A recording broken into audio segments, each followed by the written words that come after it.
Okay, I'm doing it. Over 4,000 subscribers, and to celebrate, I'm finally ranking my Amouage collection.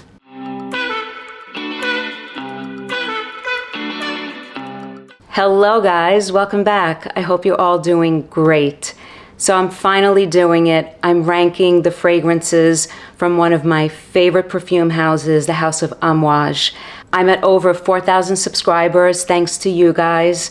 Thank you so much for supporting the channel. I'm a new channel, I'm a small channel, and this has been a really fun year. I don't even think it is a year actually. When I was at 2,000 subscribers, I thought I would upload a celebratory video. Then I thought I would do it at 3,000 subscribers, and I never got around to it because my account was sort of attacked by bots, and I had bots commenting on all these videos and bots maybe changing some numbers on the channel. And I was reluctant to celebrate without knowing exactly what the number of subscribers was. But here we are, I'm at over 4,000 subscribers now. And I thought of waiting until I hit 5,000 subscribers, but what the hell, it doesn't matter. I thought that I would rank my fragrances from one of my favorite houses, the House of Amouage, and maybe at some other point in time to celebrate some other milestone, I will rank my Chanel collection, which is also a favorite house of mine, and I have a ton of fragrances from Chanel as well. So my collection of Amouage consists of 19 bottles. I would say that 1 or 2 are leaving the collection, so I would be down to 17. And I'm not including some backup bottles that I have for some of the fragrances, and we'll talk about backup bottles. I'm not necessarily into backup bottles. It's not something that I thought I would ever do, but with a few of these, I do have an extra bottle, and we'll talk about why and how it is that that came to be. So let's start with number 19, Guidance. So Guidance was a love-hate for me.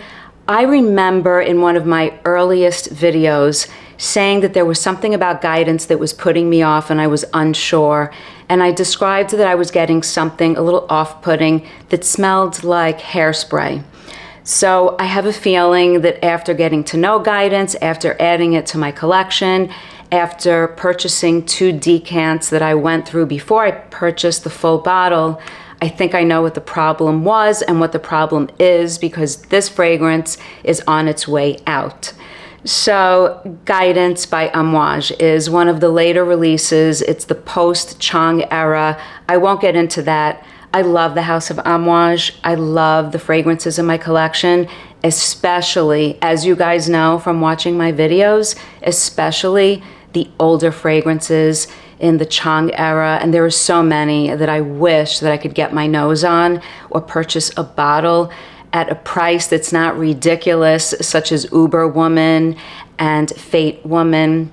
But back to Guidance. So obviously I did add a full bottle to my collection, and there is something about the fragrance that keeps me going back to it. It's this interesting pear hazelnut opening that then has rose, and it's a little ambery and it's creamy and it's musky. But I think what puts me off in this fragrance is the akigala wood. I think that it just comes off too synthetic. There's a sweetness, and the fragrance is monstrous in its performance. If you spray this, you will have it on for the entirety of the day. It's interesting. There are 2 fragrances that have garnered me compliments, unsolicited compliments by complete strangers who asked, "What are you wearing?" and then wrote the perfume down. This one and Initio's Atomic Rose. And Initio's Atomic Rose is no longer in my collection, and this one is on its way out as well. So yes, it projects. The performance is magnificent.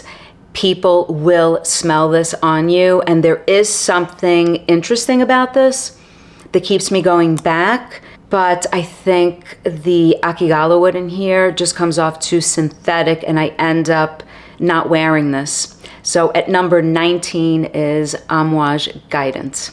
So number 18 is Amouage's Material. And I am not sure if I'm keeping this one either. So Guidance and Material are the two that I think are going to be sold, and I'll be left with 17. So Material is a Cecile Zarokian fragrance. It's an amber. It takes amber into a woody direction. There's a Gaiac wood in here that comes off like a smoky wood, which is nice, and it's very vanillic. So it's definitely a sweet amber. And this one, like Guidance, I find that I don't wear. So I'm not sure if I am keeping this because it might be too sweet for my taste. I liked it at one point and my taste has changed. And as you can see, I have the cap of a tester bottle. So I think I took the cap off of Material and I put it on one of the other bottles that I purchased as a tester. So because I never really wear this and it's at the back of my collection, I don't mind that it has the non-official, well, it is an Amouage cap, but it's a tester cap. So at number 18 is Material by Amouage. At number 17 is a relatively new addition to my collection, and I do enjoy this, but obviously it's a ranked list, and obviously fragrances have to come at the bottom, but it doesn't mean that I don't like this. This is Sunshine Woman, and this one is a little different from all the other Amouage fragrances, I would say, or from a lot of the ones that I own, and definitely different when you compare it to the older Amouages. This is a bright fragrance, hence the yellow bottle, and I think it's perfect for the upcoming spring and summer season. So I haven't worn a lot of this, and I'm looking forward to wearing it. And it's basically a bright, fruity fragrance. There's Osmanthus Absolute in here, so you have that peachy sort of component. And what I like about it is that in the distant background, you also have some woodsy components, and there's something a tad smoky.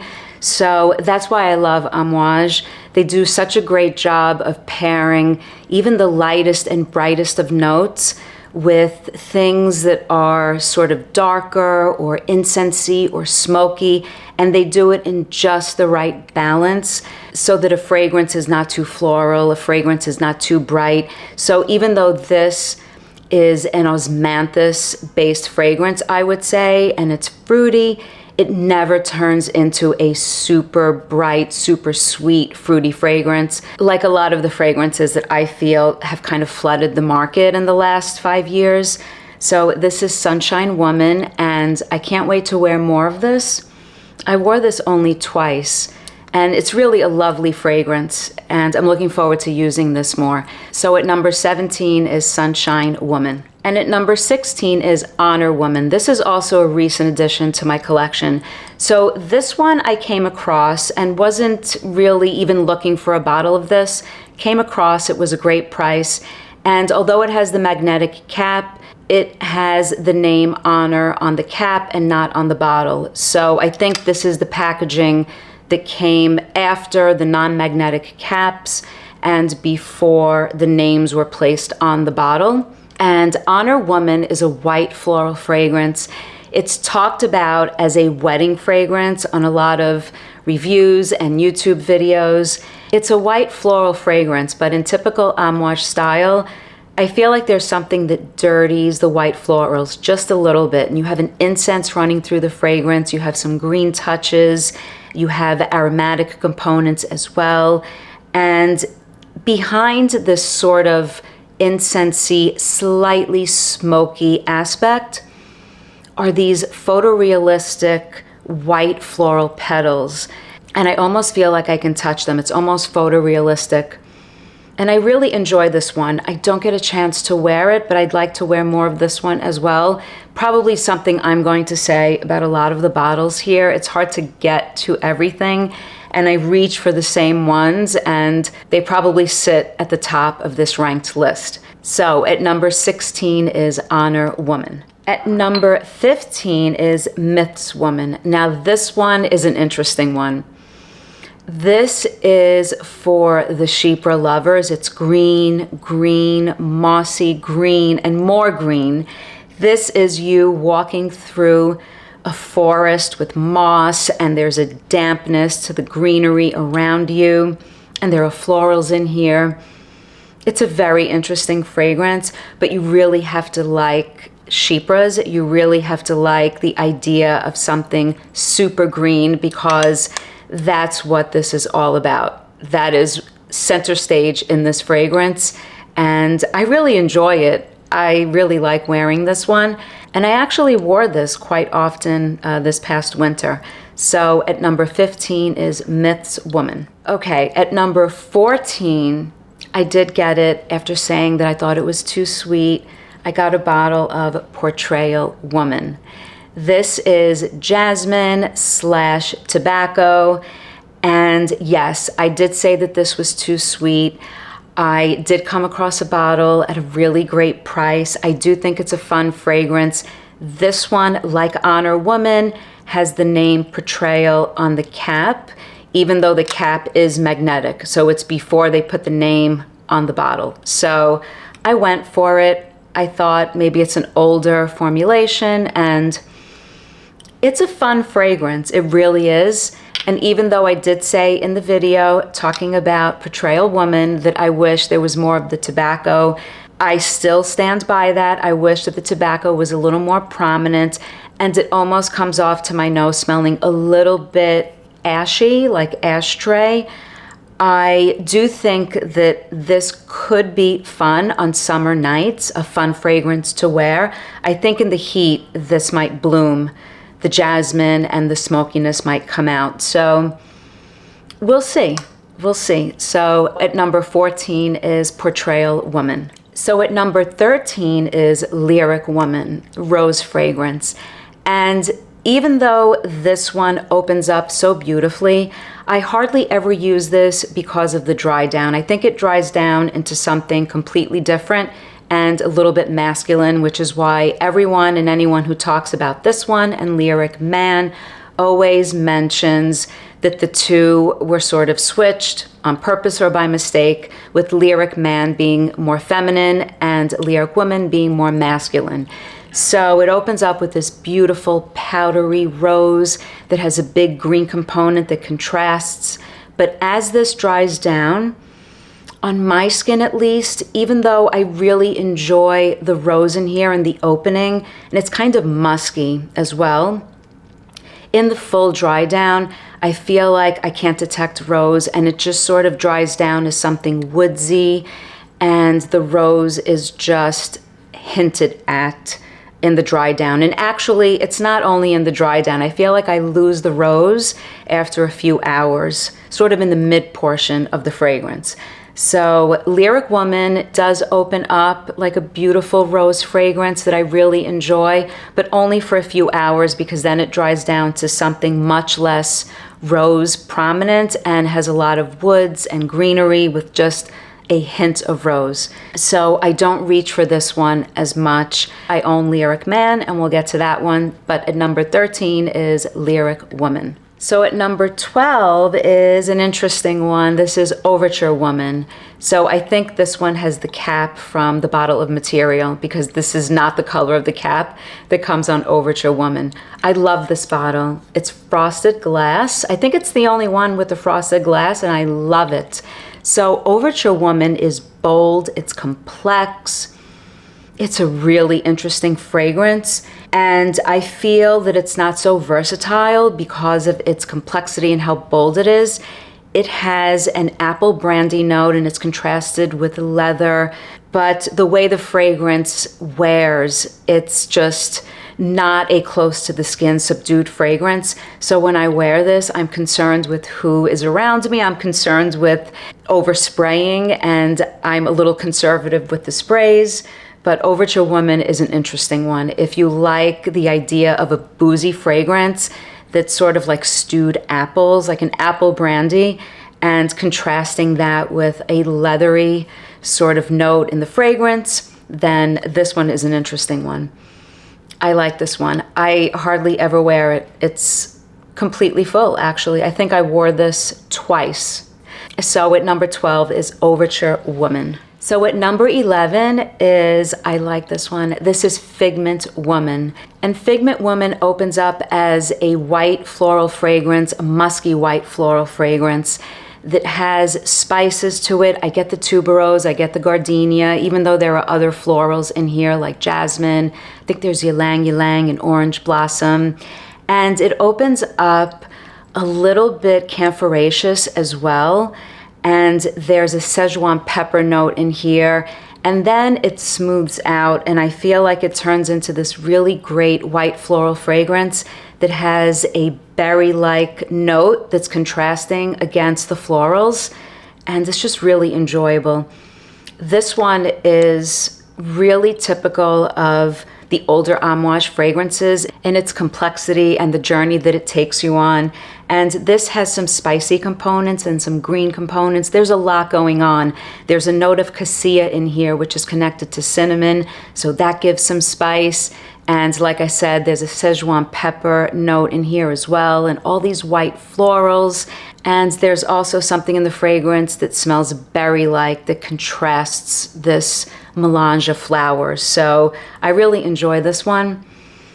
And this one is Figment Woman at number 11. So at number 10 is CL Woman.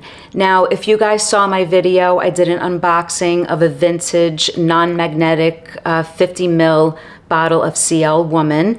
I ended up giving that to my mom. She celebrated a special birthday. She really loves CL Woman, and I included it as part of her gift. So my mom has it and she's enjoying it. I picked up this that comes in a velvet pouch, which I don't have with me on the table. And this is also CL Woman. It's not a decant. It's maybe a tester. I'm not sure. But CL Woman is a floral aldehydic fragrance, a very sort of vintage style floral aldehydic. And this is a little bit different from Dia and Dia 40, which I own, and Gold.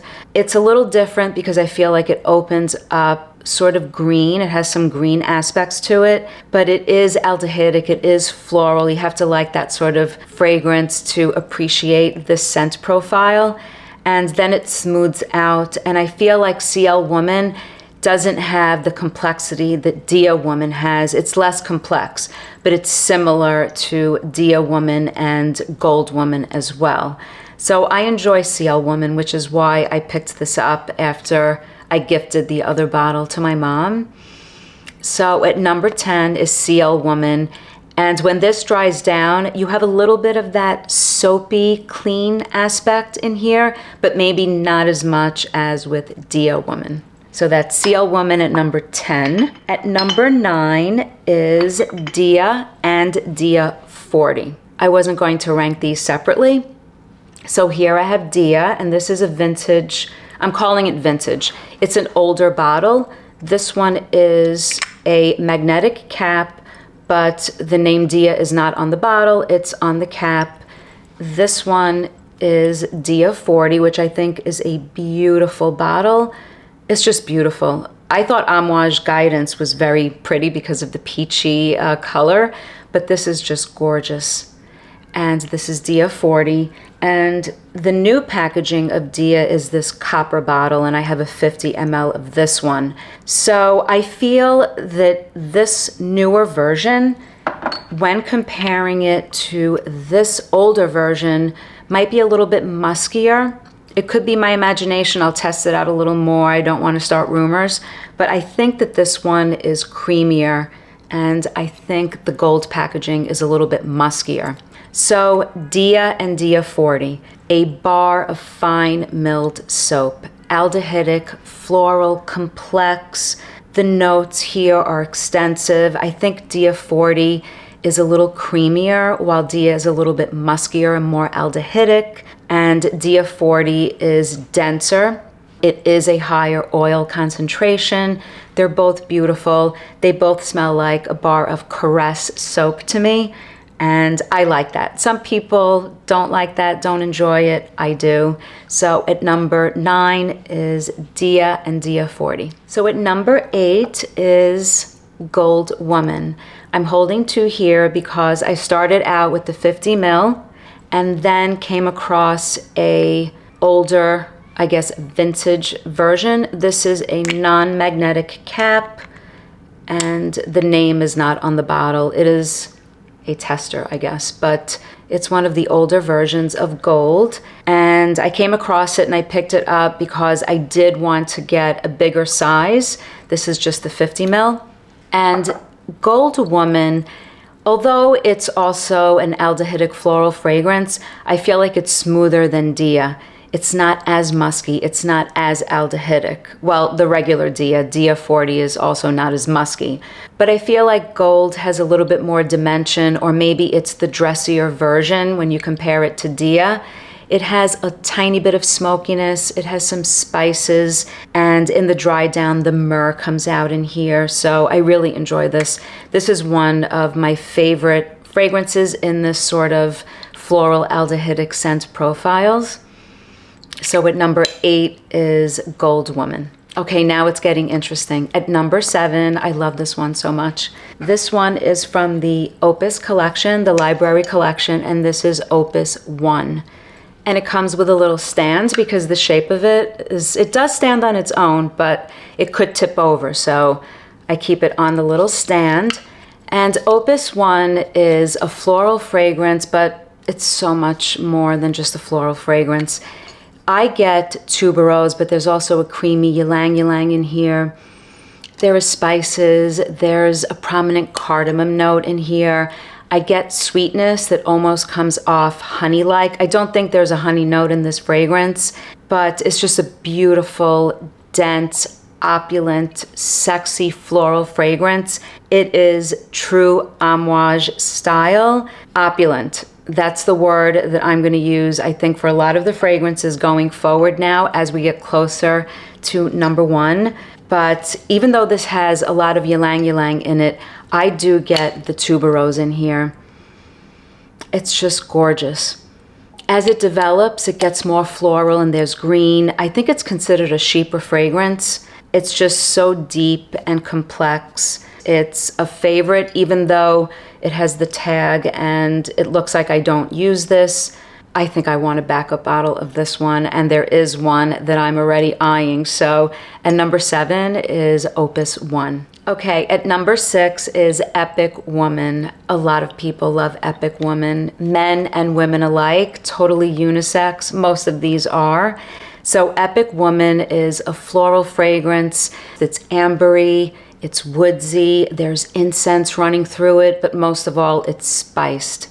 There are spices in here that are super prominent, that interplay with the florals. There's cumin, there's pink bay, there's cinnamon in here. It's a spiced floral. It's so opulent. I love this one. So at number 6, Epic Woman. Okay, at number 5 is Lyric Man.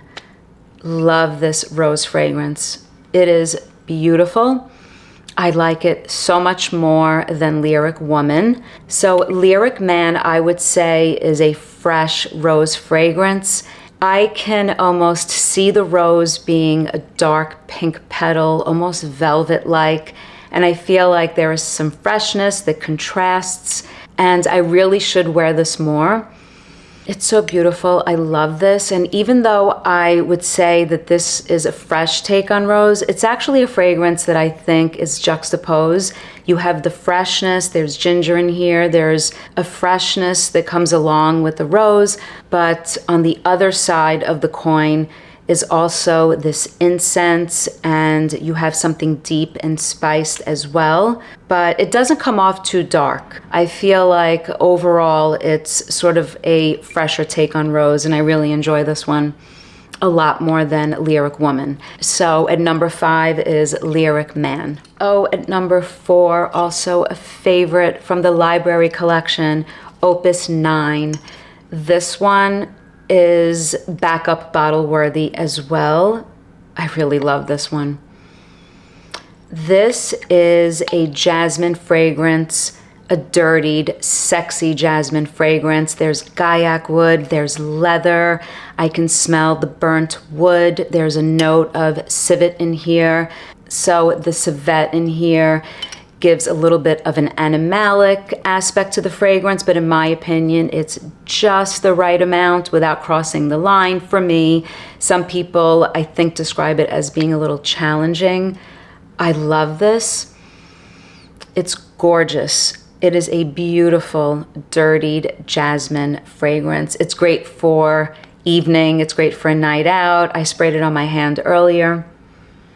It smells so great. It's leathery, and at the same time, you have this slight animalic aspect to the fragrance, and you have the jasmine, but it almost seems that the jasmine is underneath all of these other sort of opulent, dark notes that, like I said, dirties up the jasmine. And there's a beeswax note in here as well, an ambergris.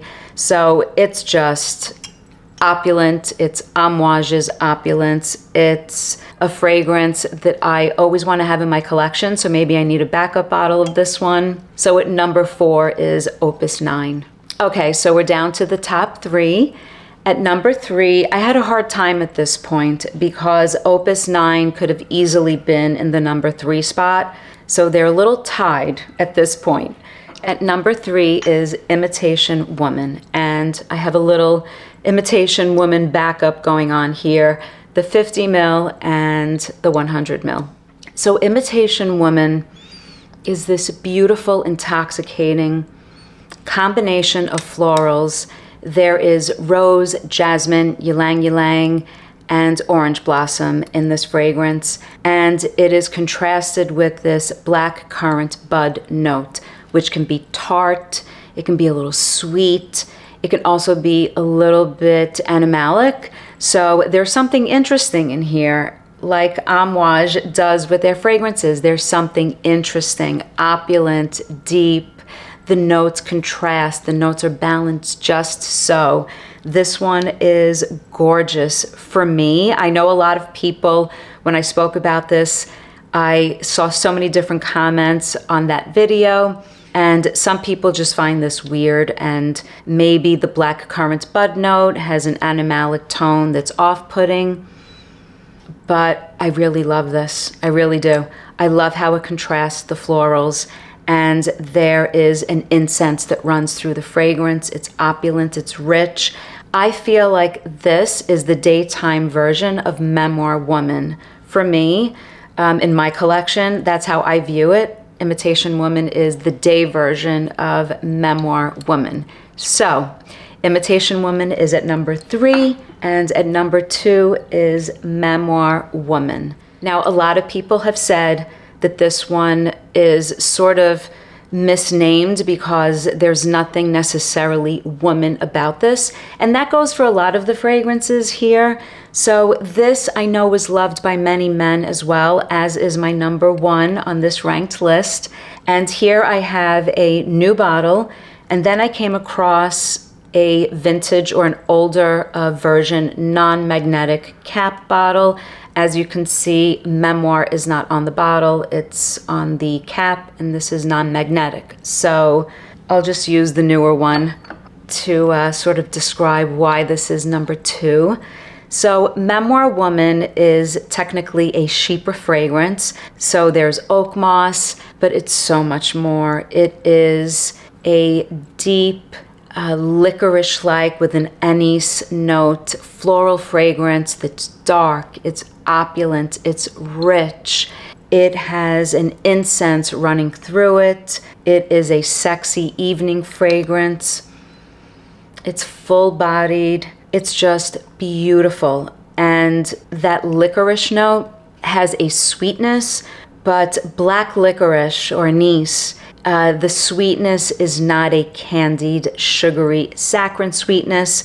It's more of a dark, sort of a little bit maybe tart sweetness, and that's what Memoir Woman does. It's an absolutely stunning fragrance. I had to have a second bottle, whether it was older or newer packaging, it didn't really matter to me. I happened to come across that one, and it happened to be a really great price. It was someone that wasn't selling a non-magnetic cap for $600 or $500 or $400. So I got lucky. And this fragrance is a favorite of mine, not only in my Amouage collection, but overall in my entire collection. If I'm going out or there's a special occasion fragrance, like a New Year's Eve fragrance, I think of Memoir Woman. It's rich, it's syrupy, it's full-bodied, and it's on my skin all night long, and I just really love this. It is a beautiful, beautiful combination of notes, a blend of notes, and it is typical of the older Amouage fragrances, which leads me to the number 1 in my Amouage collection. So Memoir is number 2, and at number 1 is Jubilation 25. This one is a vintage. It's not only a non-magnetic cap, but it's one of those really pretty sort of plastic, almost like beehive pattern, which I think is so pretty. And I need to compare closely this one with the newer version just to sort of determine what, if any, differences there are. But Jubilation 25 is backup bottle worthy. So I have backed up Jubilation 25, Imitation Woman, Memoir Woman, Gold Woman, and I'm not really a backup bottle person, but apparently I found the need to back up these bottles. Jubilation 25, even though it's not described as a chypre fragrance, I think it's described as an oriental floral. It does sort of have a chypre construction. It opens up citrusy, and then you have a rose ylang ylang heart. You have this incense running through the fragrance. And I think the rose ylang ylang gives me a powdery component. It almost comes off like a makeup note in the fragrance to my nose. And then it sits on a bed of green, but it's never too green. And like I said, the incense that runs through this, it's opulence. It's pure opulence, sophisticated. Another fragrance that defines the older Amouage releases. Absolutely stunning. It's so sophisticated, and yet I have no problem wearing this during the day, to the office, to work. I think it's easy to wear. It's beautiful. It's a favorite chypre, even though it's not defined technically as a chypre. I just love this as one of the best chypres in my collection, along with Diaghilev, and then of course I have Mitsuko. But number 1 in my Amouage collection is definitely Jubilation 25. When I wear this, I really enjoy every bit of the journey, from the opening all the way to the beautiful mossy green dry down with powdery sort of rose ylang ylang florals in here, with the incense that Amouage weaves into its fragrances. It's just stunning. I can go on and on because I love this one. So at the number 1 spot is Jubilation 25. What an adorable bottle as well. So that's it, guys. 19 Amouage fragrances in my collection. That's my ranked list. That can change. I think some of these, it was hard really to know where to place them, and some of them were tied. Memoir Woman and Jubilation and Opus I, Lyric Man, Opus I, they're all so beautiful. So let me know in the comments what you guys think. Thank you so much for your support, for watching, and your comments. I could not have over 4,000 subscribers if it wasn't for you guys supporting my small channel. I'm really enjoying this, and there are hopefully many, many more videos to come where I can talk about one of my favorite topics, and that is fragrances. So until next time, bye guys.